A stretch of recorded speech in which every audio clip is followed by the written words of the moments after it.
أنا منى وده فيديو جديد النهاردة.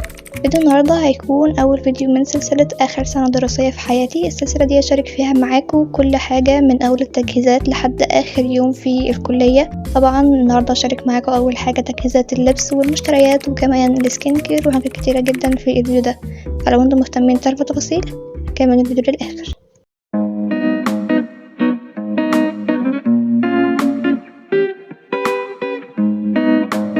طبعا اول حاجه نعملها وهي تجهيز اللبس بتاع الكليه. عايزه اقول لكم ان الدولاب في حاله مزريه جدا، بس انا مكنتش عايزه ارتبه بقالي فتره علشان مستنيه لما اجي المرحله دي، يعني اللي انا ارتبه قبل ما اروح الكليه. وعايزه اقول لكم ان ترتيب الدولاب ده حاجه مهمه جدا جدا جدا في اي مرحله دراسيه في حياتكم. تجهزوا اللبس بتاعكم اللي انتوا هتلبسوه طول الاسبوع علشان ما يكونش فيه يعني حاجة معطلاكوا. انتوا تصحوا الصبح انتوا عارفين الحاجات اللي انتوا هتلبسوها وتلبسوا وتنزلوا على طول، فيبقاش في وقت كده اللي هو انا عايزة لسه اصحى بدري عشان اشوف هلبس ايه والهكوي الهدوم اللي عايزة تتكوي والكلام ده كله. كل ده انا بعمله في بداية الاسبوع، ببدأ ان انا اجهز اللبس بتاعي كله واظبط كل حاجة علشان كل يوم اصحى الصبح ما يبقاش ورايا اي حاجة خالص، اصحى براحتي والبس وانزل على طول. فيلا بينا نشوف المهمة الصعبة دي، دي اكتر مهمة هتاخد وقت يعني في المراحل كلها اللي احنا هنعملها، فيلا بينا.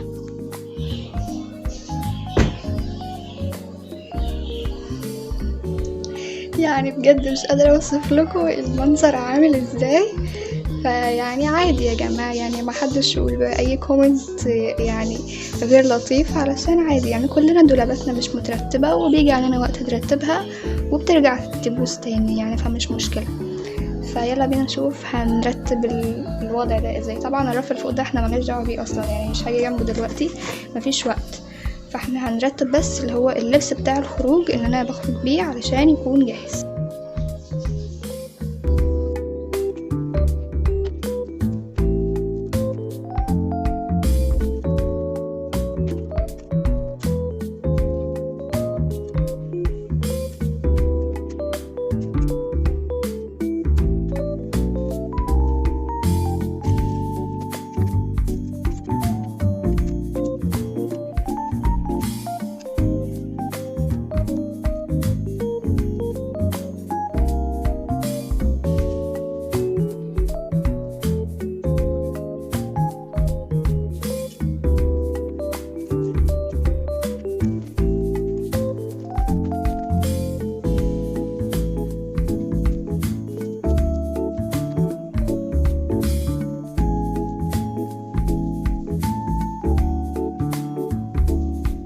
كده اكون خلصت ترتيب الدولاب واللبس اللي انا هلبسه في الكليه. طبعا في حاجات لسه محتاجه ان هي تتغسل وتتكوى وكده، وبعد كده هرجع ارتبها تاني، يعني مش دي بس الهدوم اللي موجوده، في حاجات تانية لسه هغسلها وكده.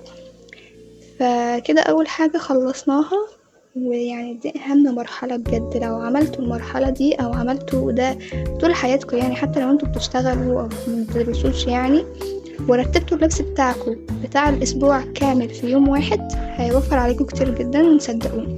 دلوقتي بقى هوريكم الحاجات اللي انا جبتها للكلية لاخر سنة في الكلية. يعني مش عارفة، جيت كده اخر سنة وحاسة ان انا عايزة اجيب كل الادوات المكتبية اللي في الكوكب يعني، بس اكيد انا مش هستخدمها، فهوريكم الحاجات اللي انا جبتها. اول حاجة طبعا الدفتر بتاع المحاضرات، هو دفتر واحد بس معايا طول السنة، مفيش دفتر للمحاضرات ودفتر للتبييض المحاضرات والكلام ده، هو واحد بس معايا في كل حاجة وكل الأزمات. طبعا أول مرة أجيب اللي هو يكون سلك ده عشان كنت بحس إن هو تقيل، بس يعني دي آخر سنة لازم إن احنا نغير كل حاجة، لازم نعمل كل حاجة غريبة. تاني حاجة بقى جبتها وهي الأقلام دي اللي هي الماركرز.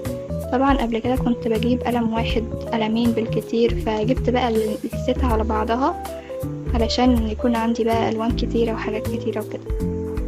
انا كنت حاسة ان الدنيا عتمة شوية فركبت الرينج لايت، مش عارفة تحسوا ان في فرق ولا لا، ما علينا يعني. بعد كده جبت الاقلام اللي هي الاقلام اسمها ايه دي، اقلام تسطير تقريبا، بس هي بتلمع يعني فيها لميع وكده ومش عارفة برضه انا جايباها ليه، بس انا حسيت ان انا عايزة اجيبها برضه. هتلاقوني اصلا عاملة فيديو شورت منزلاه اللي هو مشتريات يعني الحاجات اللي انا جبتها دي وكده، بس قلت يعني برضه اوريها لكم هنا في الفيديو ده مش مشكله. جبت كمان طبعا الستيكي نوت ده مش غنى عنه طبعا، بحب الستيكي نوت جدا جدا جدا يعني، الستيكي نوت والدفاتر.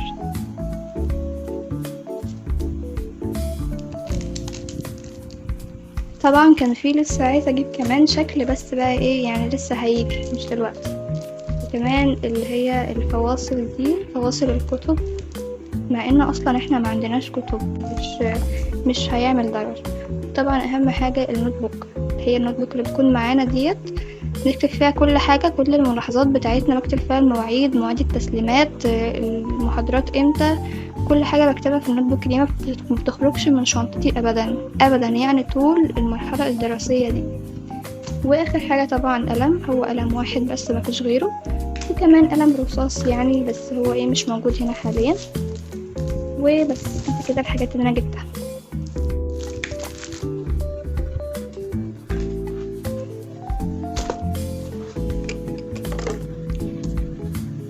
دلوقتي بقى جاهز معاكم الشنطة، هي نفس الشنطة اللي معايا ال4 سنين، مش عايزة ان انا اغيرها طالما هي كويسة مفيش فيها اي حاجة بايظة، فهي تمام يعني. حابة اللي هي تختم معايا ال4 سنين بكل حاجة يعني، عشان انا بحبها جدا بجد، وشنطة اصيلة يعني فضلت معايا لحد دلوقتي.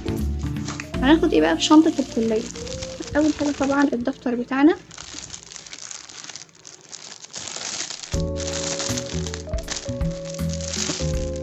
اوكي، وهاخد واحد بس من دول، ممكن اخد الاصفر او بلاش الاصفر، طب الاخضر.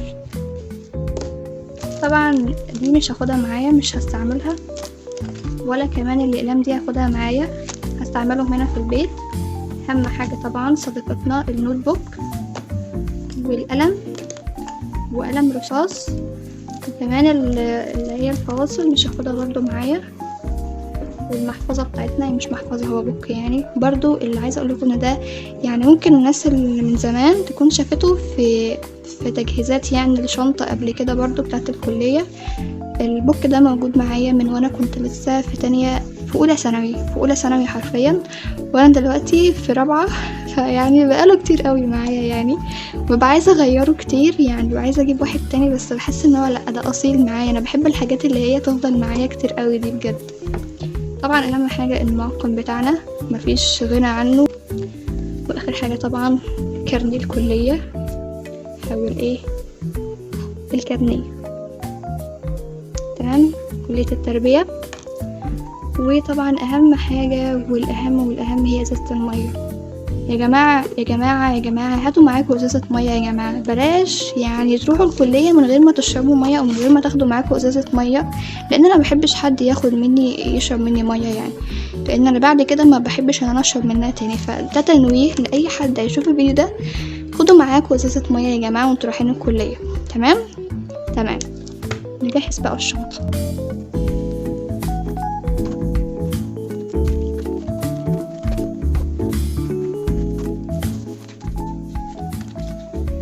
نسيت اوريكم المقلمه دي، هي مش جديده، هي كانت عندي برضو قبل كده، بس انا طبعا مش هحتاجها في حاجه، فانا ممكن اخلي فيها الحاجات دي لما اجي مثلا اذاكر في البيت وكده، تكون الحاجات كلها موجوده مع بعضها في المقلمه.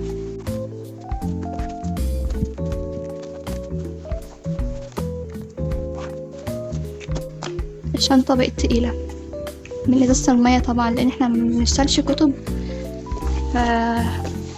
هي الميه لوحدها تقيله يعني. لسه طبعا اللانش بوكس، هتقولي تاخدي معاكي لانش بوكس في الكليه؟ اقول لك ايوه يا جماعه، خدوا معاكم لانش بوكس مش مشكله يعني للفطار.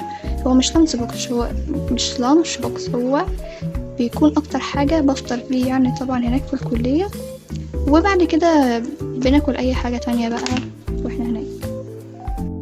طبعا لما الجدول بينزل واشوف المحاضرات اللي عندي واشوف يعني عندي محاضرات قد ايه والحاجات دي كلها، باخد معايا كتاب، وانا مش هاخده دلوقتي يعني، بس باخده يعني في الاوقات اللي هي فيها محاضرات كتيرة او في مثلا وقت فاضي كتير، باخد فيه الكتاب معايا يعني يسلي وقتي يعني، لو ما لقيتش حد اللي انا اقعد معاه يعني ونتكلم مع بعض وكده، فباخد معايا الكتاب.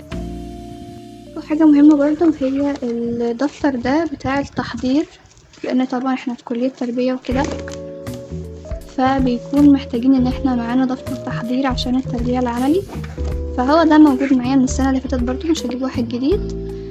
فطبعا مستنية لما نروح المدرسة وكده، وبرضه هعمل لكم فلوجات هناك يعني ما تقلقوش، ان انا ناوية يعني ان انا اوثق كل حاجة حرفيا في السنة دي، علشان هتكون اخر سنة وكده. يا جماعة انا متأثرة بس في نفس الوقت حاسة ان انا مبسوطة بس زعلانة، بس مبسوطة بس زعلانة، يعني حاجة غريبة بجد. فالدفتر بتاعنا عليه طبعا التخرج، الشابو بتاع التخرج، وبس كده. برضو نسيت اقول لكم عليه اللي انا هاخدها معايا في الشنطة، وهي المرتب ده. يا جماعة لازم تاخدوا معاكم مرتب انتوا رايحين الكلية، لانه طبعا بنقضي وقت طويل جدا في الكلية، فممكن ان احنا نتعرض يعني الجفاف من كتر ما احنا قاعدين في الكلية. وتاخدوا معاكم كمان اي سبراي يكون حجمه صغير، او مثلا مش لازم حاجة تكون ريحتها يعني نفاذة جدا وتخلوا الناس ان هي تتضايق منكم كده، لأ. هاتوا مخمرية مثلا، مرطب ريحته بتكون حلوة، فانتوا لما تستعملوه ريحتكم هتكون حلوة. فدي اهم نقطة يعني بجد، لازم انكم تهتموا بريحتكم وتهتموا بترتيب ايديكم وبوشكم وكل حاجة، عشان تحسوا دايما ان انتوا مرتاحين في الكلية. بقى هقول لكم الخطوات المهمة بتاعة السكين كير بتاعكم في الكلية، او اللي انا بعمله يعني في العموم. هو طبعا بيختلف من وقت لوقت، لان انا كل فترة بجرب حاجة تانية مختلفة. فالفترة دي هيكون موجود معايا غسول ايفا، بنستعمله طبعا يوميا، كل يوم الصبح قبل ما ننزل، وبعد ما نرجع كمان بعد الفرهدة وبعد اليوم الطويل ده بنستعمل فيه الغسول كل يوم. بعد كده الترطيب، طبعا هو المرطب ده اللي موجود معايا حاليا اللي هو جل الصبار، لان انا بشرتي مختلطة، فاحنا دلوقتي لسه الجو مش يعني لسه الجو مش جاف قوي، فبستعمل جل الصبار. اول ما الجو يبدأ ان هو يبرد شوية بجيب مرطب يكون قوي شوية يستحمل معايا يعني الترطيب وكده. وطبعا اهم حاجة اللي هو الفازلين الطبي ده، اي نوع بجد لازم انكم تستعملوه، ترطبوا بيه شفايفكم، ترطبوا بيه ايديكم، ترطبوا بيه يعني بترطب كل حاجة حرفيا، بس مترطبوش بيه وشكم لانه بيكون تقيل شوية على البشرة. وكمان اللي هو الكريم ده اكراتين، ده موجود معايا، ده لازم يكون في الروتين بتاعي. في مثلا لو طلع لي اي حبوب اي حاجة بستعمل على طول كريم اكراتين ده. فطبعا الفترة اللي هي الاسبوع اللي هو قبل الدراسة ده بتحس ان احنا ولا كأننا عملنا اي سكين كير في حياتنا بجد. كمية حبوب في البشرة يعني البشرة بتستعد حرفيا للكلية، ما ينفعش الواحد يروح الكلية كده وهو يعني صحته كويسة ابدا. حرفيا اعمل فيديو كامل يعني تجهيزات الشنطة بس، لان انا افتكرت كمان ان انا هكون محتاجة معايا مراية، وطبعا كمان اللي هي الليب بالم دي او زبدة الكاكاو يعني ايا كان اسمها ايه، برضو علشان الجفاف، عشان ما نجفش يا جماعة في الكلية. الحاجات دي مهمة لازم تكون موجودة معاكم، لو انتوا سنة اولى سنة تانية يعني في اي مرحلة دراسية في حياتكم لازم الحاجات دي تكون موجودة معاكم. عايزة اوريكم الحاجات التانية اللي هي الفرعيات يعني، بس هي بالنسبة لي حاجات برضو بحبها وكده، وهي الميك اب بتاع الكلية يا جماعة. اول حاجة طبعا تنت شي جلام، هو ميت شوية من كتر الاستعمال. التنت ده بجد يا جماعة انا ملقتش حاجة احلى منه حرفيا في حياتي، يعني حاسة ان انا لو خلص يعني هزعل بجد.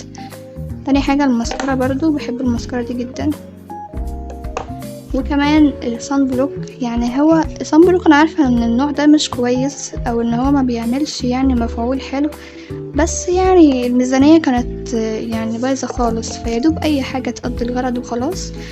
وحاليا برضو بستعمل اللي هو الكونسيلر بتاع شيجلام ده، بس هو الحقيقة ان هو حلو، بس يعني حاسة ان هو يعني مش عارفة اوصف لكم ازاي، بس لو خلص مش هجيبه تاني، ده رأيي فيه يعني. وبرضو ده حلو جدا، لو خلص هجيبه تاني، ودي بستعملها دايما على طول، ودي اول مرة اجرب الصن بلوك ده، بس يعني لو خلص يعني اتمنى ان هو يخلص عشان اجيب واحد تاني غيره. بقى انا هقعد قاعدة طويلة شوية على اللابتوب، ببدأ ان انا افضي المساحة من عليه، اشيل الحاجات اللي هي بتاعت السنة اللي فاتت علشان الاقي مكان للسنة دي. وكذلك الموضوع برضو على الموبايل، بس طبعا الموبايل بعد ما اخلص تصوير وكده هبدأ ان انا اشتغل امسح من عليه، يعني افضي مساحة لان انا بصور بالموبايل. يعني الخطوة دي مهمة جدا، لان طبعا احنا بنبقى في عندنا دوكيومنتس كتير، بيبقى في ملفات كتيرة عايزين ان احنا نحفظها، الكتب، اي حاجة، المشاريع اللي احنا بنعملها، كل الحاجات دي بتكون محتاجة مساحة. فلازم تخلي بالكم كويس انكم تكونوا موفرين مساحة كويسة طول السنة، بحيث ان ما يبقاش في وقت يضيع على تنظيف المساحة في ايام الدراسة والامتحانات والحاجات دي كلها.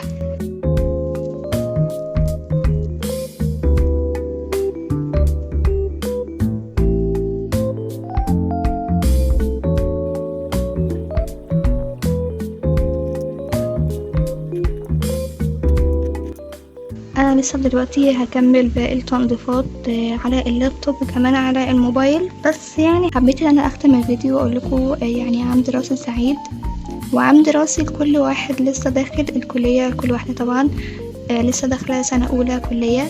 فاستمتعوا بحياتكم الجامعية يا جماعة، لان انا دلوقتي في سنة رابعة وحاسة ان انا زعلانة بجد وندمانة ان انا ضيعت سنين حلوة من حياتي.